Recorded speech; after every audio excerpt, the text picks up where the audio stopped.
नमस्कार दोस्तों, तेज इंस्टीट्यूट में आप सभी का स्वागत है। मैं तेज प्रताप कुमार तेजस्वी आप सभी का स्वागत करते हुए हर्ष महसूस कर रहा हूँ। जैसा कि दोस्तों आप सभी जानते हैं, हम लोग निरंतर सूर्यकांत त्रिपाठी निराला की कविताओं पर बात कर रहे हैं, राम की शक्ति पूजा की बारीकियों को समझने का प्रयास कर रहे हैं और हम समझने का प्रयास कर रहे हैं कि निराला क्यों हमारे लिए छायावादी कविता में महत्वपूर्ण है। हम यह भी समझने का प्रयास कर रहे हैं कि निराला क्यों प्रगतिवादी कविता और प्रयोगवादी कविता के समय तक लिखते चले जाते हैं। हम उनकी काव्य भाषा को समझने का प्रयास कर रहे हैं, हम राम की शक्ति पूजा के मर्म को समझने का प्रयास कर रहे हैं और हम राम की शक्ति पूजा की शक्ति की आराधना को समझने का प्रयास कर रहे हैं। और आप जान रहे हैं कि अभी शक्ति की आराधना की पूजा हो रही है। पूरा भारतवर्ष दुर्गा की इस पूजा में संलिप्त है। तो बहरहाल आज हम 10वीं लेक्चर को पुनः आगे ले जाने का प्रयास कर रहे हैं। जैसा कि आप सभी जानते हैं कि तेज इंस्टीट्यूट निरंतर अपने व्याख्यान श्रृंखला के तहत 11वें व्याख्यान पर आ चुका है। आज का व्याख्यान 11वां है और राम की शक्ति पूजा पर आधारित है। अगर आपने 10वां व्याख्यान देखा होगा तो आपने पाया होगा वहां पर कि हनुमान जो है वो राम के अश्रु युगल मतलब दोनों आंखों के से गिरे हुए आंसू के बूंद को देख करके पूरी शक्ति के साथ आकाश में चले जाते हैं, महाकाश को निगलने चले जाते हैं। ये आपने देखा होगा। आज हम लोग फिर उसी को आगे बढ़ाते हैं। जैसे आप जानते हैं कि कविता लंबी है और इस कविता लंबी कविता को समझने के लिए लंबा समय की भी जरूरत है। मैं चाहता तो इसे 1, 2, 3 लेक्चर में तैयार करके 1-1 घंटा का खत्म कर सकता था, लेकिन मैं इनकी बारीकियों को समझना चाहता हूं और इनकी बारीकियों से आप लोगों को अवगत कराना चाहता हूं। तो चलिए शुरुआत करते हैं। जैसे देखिए, देखा कपि ने चमके नभ में जो तारादल, ये नहीं चरण राम के बने श्यामा के शुभ, सोहते मध में हीरक युगिया 2 कस्तुभ, टूटा वह तार ध्यान का अस्थिर मन हुआ विकल, संदिग्ध भाव के उठे दृष्टि देखा अविकल, बैठे वे वहीं कमल लोचन पर सज्जल नयन, व्याकुल व्याकुल कुछ चीर पर फुल मुख निश्चेतन, ये अश्रु राम के आते ही मन में विचार, उद्वेल हो उठा शक्ति खेल सागर अपार, हो स्वसित पवन 49 पिता वक्ष से तुमुल, एकत्र वक्ष पर बहा वाष्प को उड़ा अतुल, सत घूर्णावर्त तरंग भंग उठते पहाड़, जल राशि जल पर चढ़ता खाता पछाड़, तोड़ता प्रतिसंध धरा हो अस्फित वक्ष, दिग्विजय अर्थ प्रतिपल समर्थ बढ़ता समक्ष। तो फिर कहते हैं आगे कविता है, तो हम लोग यहां तक की पहले व्याख्या करते हैं। आप जानते हैं राम की शक्ति पूजा एक लंबी कविता है। इस कविता में निराला ने राम कथा के उन मार्मिक प्रसंगों का जिक्र किया है जो मनुष्य मन को छूता है। आप जब रामचरितमानस को पढ़ेंगे या आचार्य रामचंद्र शुक्ल की आलोचना दृष्टि को पढ़ेंगे, खास करके गोस्वामी तुलसीदास पर जो उनकी दृष्टि है, तो उन्होंने यह कहा है वहां पे कि एक प्रबंधकार कवि की भावुकता का पता सबसे अधिक पता यह देखने से चलता है कि वह किसी कथा के मार्मिक प्रसंगों को कितना मजबूती से देखा और परखा है। ठीक उसी प्रकार से निराला के इस मार्मिक प्रसंगों को आप देखेंगे तो आपको यह एहसास होगा कि भले निराला ने कोई महाकाव्य की रचना नहीं की, परंतु महाकाव्य रचने की कुशलता उनमें अवश्य थी, या उन महाकाव्य में जो मार्मिक प्रसंग होते हैं उन प्रसंगों को, या किसी बड़े कथा में जो मार्मिक प्रसंग होते हैं उन प्रसंगों को पहचानने की कला उनमें है। जैसा कि आप देखिए, एक दृश्य दिखाता हूं आपको। हनुमान श्री राम के चरणों में बैठे हैं। राम अतीत की स्मृति में गोता लगा रहे हैं और यथार्थ की समस्या से टकरा रहे हैं। इसी बीच में उनकी आंखें सज्जल हो जाती हैं और उनके आंखों से आंसू की 2 बूंदें टपक पड़ती है और वह उनके चरणों में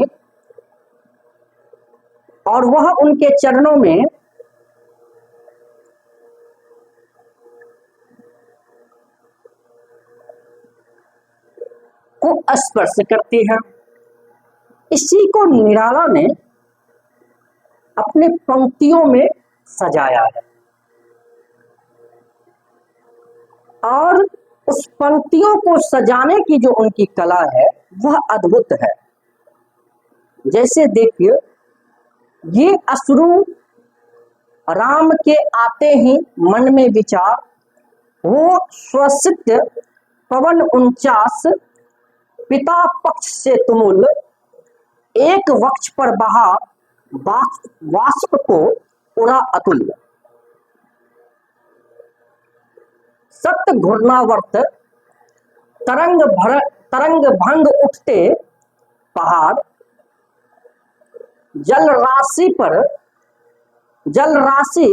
राशि जल पर चढ़ता खाता पछाड़। तोड़ता बंध प्रतिसंध धरा हो अस्पित वक्ष,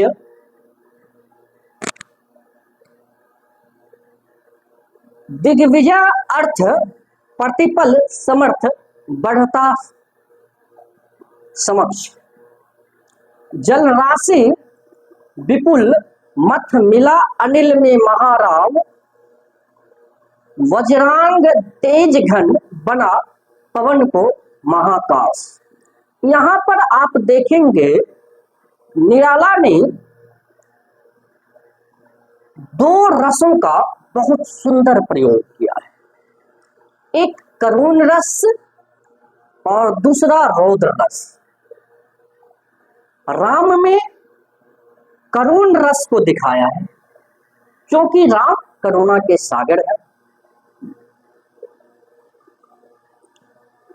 और उनकी आंखों में जो आंसू है वह स्त्री जाति की मुक्ति की आंसू है, जबकि हनुमान में उन्होंने रौद्र रस का रूप दिखाया है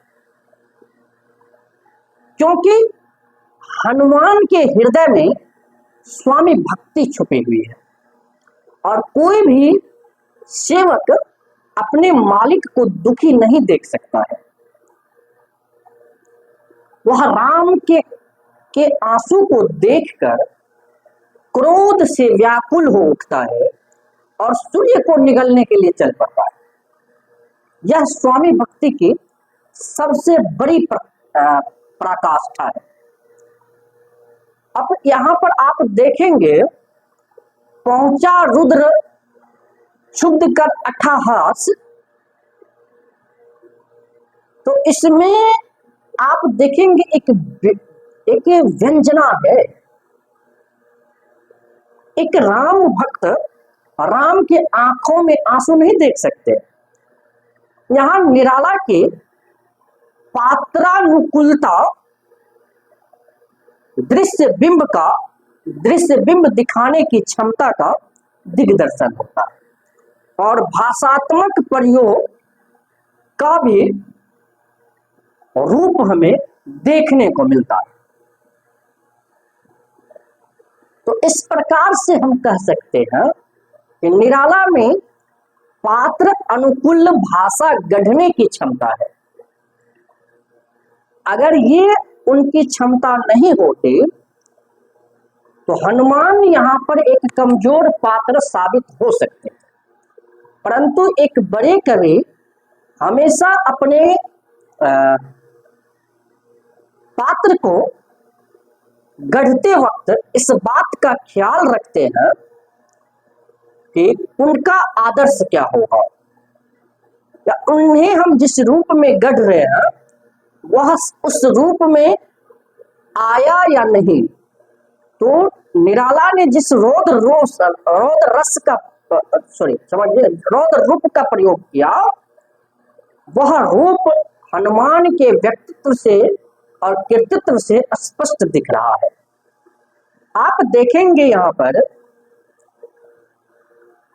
कि निराला चित्रमयी भाषा और रसानुकूल मूर्त विधान का गढ़ने में समर्थ कवि है। निराला मर्यादा के पोषक और भंजक कवि है। आप ऊपर देख चुके हैं हनुमान का क्रोध रस में सराबोर करके महाकाश को निगलने के लिए उकसा चुके हैं। हनुमान को क्रोध में सराबोर करके महाकाश को निगलने के लिए उकसा चुके हैं। वहीं दूसरी तरफ क्रोध के तांडव में से युक्त ईश्वर शिव को मां अंजना की विनती में लगा देते हैं। यहाँ मां अंजना का अन्य एक तो हनुमान की मां के अर्थ में प्रयोग है, एक शक्ति रूप में प्रयोग है, अर्थात मां काली के रूप में या आप मां दुर्गा के रूप में कह सकते हैं। देखिए निराला ने कितना सुंदर प्रयोग किया है। लख महानाश शिव अचल हुए क्षण भर चंचल, श्यामा के पद तल भाव धरन हर मंद्र स्वर, बोले संभरो देवी निज तेज नहीं वानर, यह नहीं हुआ सिंगार युग्मगत महावीर, अर्चना राम की मूर्तिमान अक्षय शरीर, चिर ब्रह्मचर्य रत ये एकादश रुद्र धन्य, मर्यादा पुरुषोत्तम के सर्वोत्तम अनन्य, लीला सहचर दिव्य भावधर इन पर प्रहार, करने पर होगी देव तुम्हारी विषम हार, झुक जाए विद्या का ले आश्रय, इस मन को दो प्रबोध, झुक जाएगी कभी निश्चय होगा दुर्विरोध। तो यहाँ पर शिव आते हैं। शिव ने देखा कि यह जो हनुमान है यह तो विनाश कर देगा, सृष्टि को विनाश करके रख देगा। वे क्षण भर के लिए चंचल हो गए, मतलब चंचल यहाँ शब्द का प्रयोग होना मतलब विचलित हो गया ना। और श्यामा के पद तल भार धरन पर मंद्र से, और वे आगे शक्ति के शरण में, और शक्ति के शरण में आते ही बोले हे देवी आप संभलिए, यह तेज सिर्फ वानर का नहीं है, यह राम की अर्चना से प्राप्त की गई शक्ति का है। और वह शक्ति जिस शक्ति ने उसके शरीर को अक्षय बना दिया है। हनुमान चिर ब्रह्मचर्य के पालन करता है और वे एकादश रुद्र धन्य है। मैं एकादश रुद्र का भी प्रयोग एकादश रुद्र को भी व्याख्यायित करूंगा। मैं श्रृंगार युग्म को भी परिभाषित करूंगा। बोले संभरो देव, मतलब यह नहीं हुआ श्रृंगार युग्मगत, मतलब इसे कभी काम वासना ने परेशान नहीं किया। फिर कहते हैं मर्यादा पुरुषोत्तम के सर्वोत्तम अनन्य, और ये जो है मर्यादा पुरुषोत्तम के अनन्य है, इसके अलावा मर्यादा पुरुषोत्तम को और कोई प्रिय नहीं है। ये इतने प्रिय हैं कि वे भरत के समान है। लीला सहचर, और लीला सहचरी राम के साथ लीला करने के लिए आए हैं। दिव्य भावधर, इनका दिव्य जो है वह धारण करने वाला है। इन पर प्रहार, अगर इन पर प्रहार करोगे, इन पर वार करोगे तो करने पर होगी देवी तुम्हारी विषम हार, तो तुम्हारी निश्चय हार हो जाएगी। इसलिए हे देवी विद्या का आश्रय लो, और जब विद्या का आश्रय लोगी तो ये जो है स्वतः झुक जाएगा, और जब झुक जाएंगे तो यह समस्या टल जाएगा, सृष्टि का विनाश होने से रुक जाएगा। और इतना कहते ही शिव लीन हो गए। यह ध्रुव सत्य है कि ये एक योग्य पुत्र अपनी प्रतिभा और मां की आज्ञा का उल्लंघन नहीं करता है। मां की ममता मई भाषा में हनुमान का क्रोध का विरेचन हो जाता है। अंजना के समझाने पर हनुमान नीचे लौट आते हैं और फिर राम के चरणों में चुपचाप बैठ जाते हैं। देखिए निराला ने इसे कितने सुंदर शब्दों में व्यवस्थित किया है। हम जब किसी कवि को पढ़ते हैं तो हम यह भी सीखने का प्रयास करते हैं कि उस कवि ने शब्दों का व्यवस्थित क्रम क्या निर्धारित किया, वाक्य के प्रयोग में उन्होंने किन किन उपयुक्त शब्दों का प्रयोग किया। निराला को पढ़ते हुए आपको यह बार बार आभास होगा। अब देखिए यहाँ पर निराला इस प्रसंग को, इस कथा के प्रसंग को किस तरह से शब्द रूप प्रदान करते हैं। जैसे कह हुए मौन शिव, पवन तनय में भर विस्मय, सहसा नभ में अंजना रूप का हुआ उदय। बोली माता तुमने रवि को जब लिया निगल, तब नहीं बोध था तुम्हें, रहे बालक केवल। या वही भाव कर रहा तुम्हें व्याकुल रह रहा। यह लज्जा की बात है कि मां रहती सहसा। यह महाकाश है जहां वास शिव का निर्मल, पूजते जिन्हें श्री राम उसे गणेशने को चल। क्या नहीं कर रहे तुम अनर्थ, सोचो मन में, क्या दी आज्ञा ऐसी कुछ रघुनंदन ने। तुम सेवक हो, छोड़कर धर्म कर रहे हो कार्य, क्या यह असंभाव्य हो, यह राघव के लिए धार्य। कपि हुए नम्र, क्षण में माता छवि हुई लीन, उतरे धीरे धीरे गह, प्रभु पद हुए लीन। तो यहां पर आप देखिए, जब माता अंजना को शिव समझाकर लीन हो गए तो माता अंजना नभ में साक्षात प्रकट हुए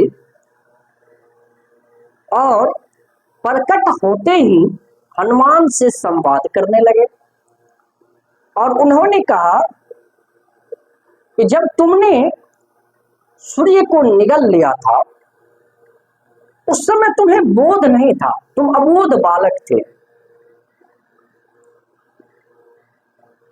क्या यही भाव तुम्हें बार बार विकल कर रहा है?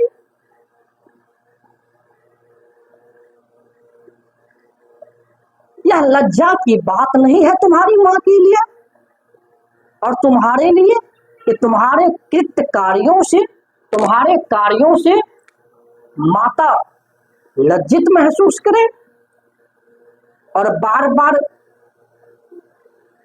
सहती रहे। यह जो महाकाश है, यह जो आकाश है, जहां शिव का निर्मल वास है। अब निराला ने शिव के लिए निर्मल शब्द का प्रयोग किया।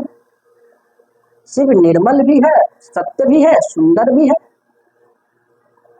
सत्यम शिवम सुंदर, और शिव भी है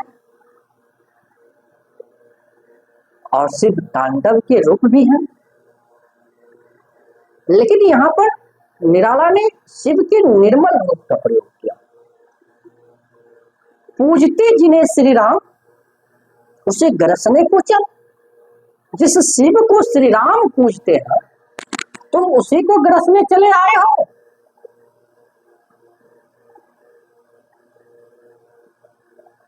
तुम उसी को निगलना चाहते हो। क्या तुम ऐसा करके अनर्थ नहीं कर रहे हो? सोचो थोड़ा जरा, मन में सोचो। तुम सेवक हो और सेवक का धर्म छोड़कर यह कौन सा कार्य कर रहे हो? एक सेवक का कर्तव्य होता है अपने मालिक के आज्ञा का पालन करना। क्या तुम्हें श्री राम ने ऐसी आज्ञा दी है?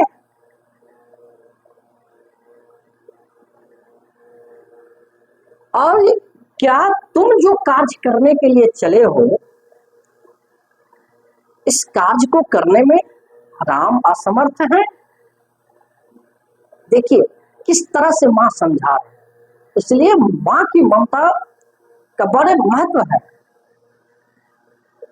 और चंद्रकांत देवता ने तो कहा कि मैं मां पर कविता लिख ही नहीं सकता हूँ। बहुत अच्छी कविता है, पढ़ने चाहिए आप लोगों को।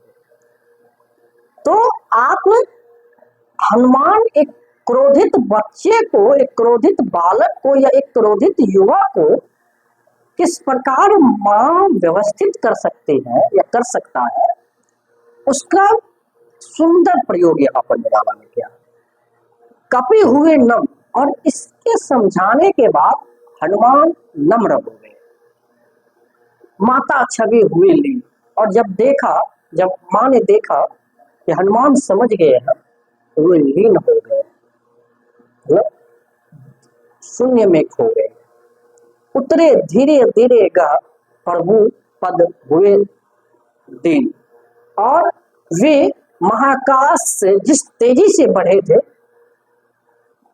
उस तेजी से नहीं, धीरे धीरे उतर करके श्री राम के चरणों में आकर बैठ गए। यहां पर आप निराला के संवाद कुशलता देखिए। संप्रेषण में यह ताकत होती है कि वह पात्र को कमजोर कर सकता है, परंतु जब कवि समर्थ होते हैं तो पात्रों के अनुकूल भाषा और संवाद गढ़ लेते हैं।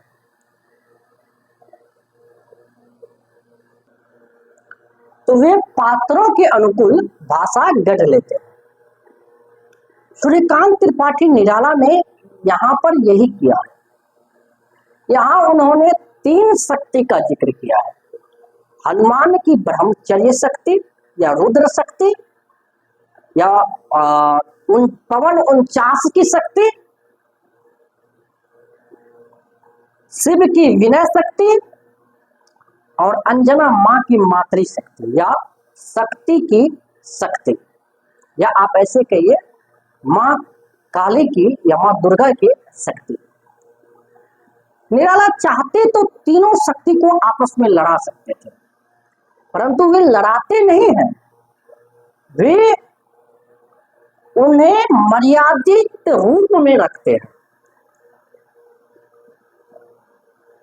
उन्होंने तीनों को के अनुकूल मर्यादा का ख्याल रखा और निराला की यही ताकत है। यहाँ कुछ चीजों पर ध्यान देने की जरूरत है।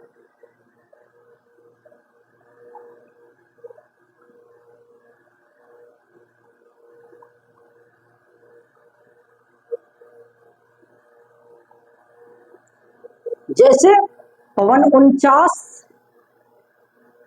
वाष्प को उड़ा अतुल्य, सत घूर्णावर्त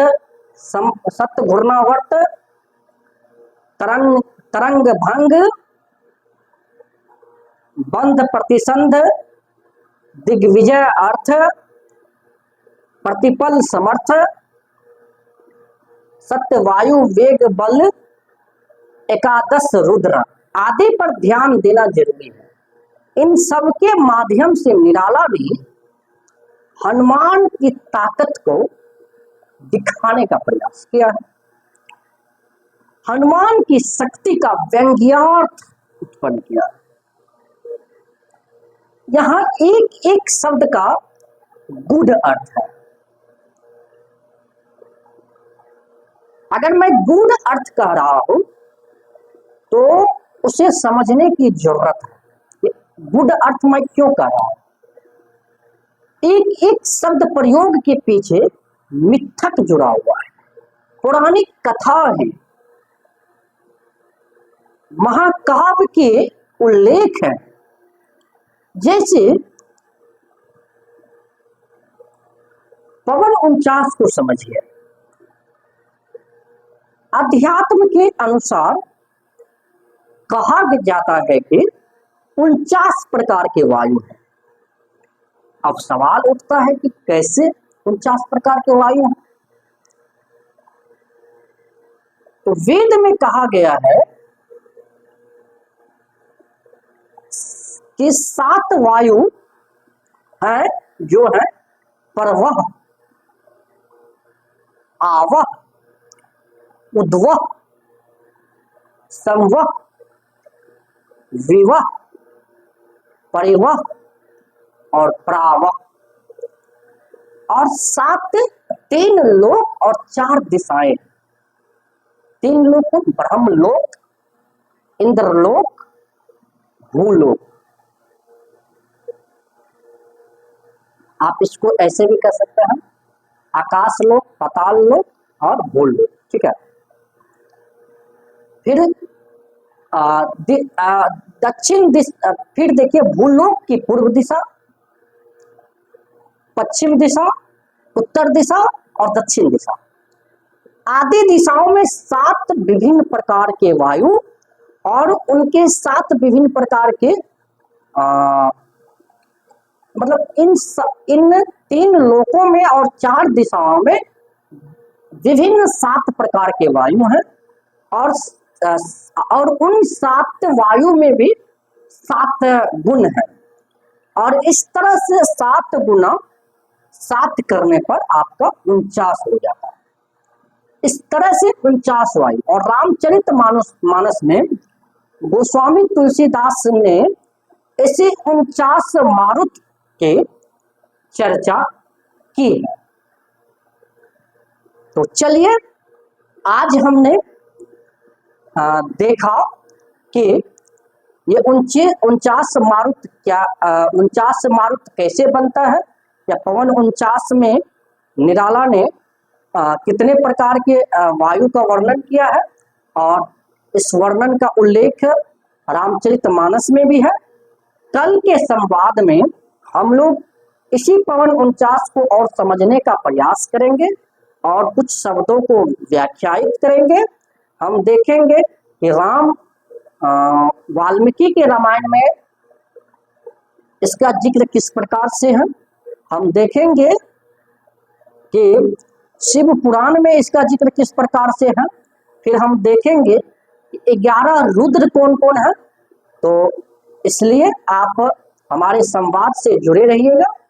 हमारा लेक्चर 12वां जो है वो निराला के राम की शक्ति पूजा के कि आगे की कड़ी होगी और 12वां व्याख्यान होगा।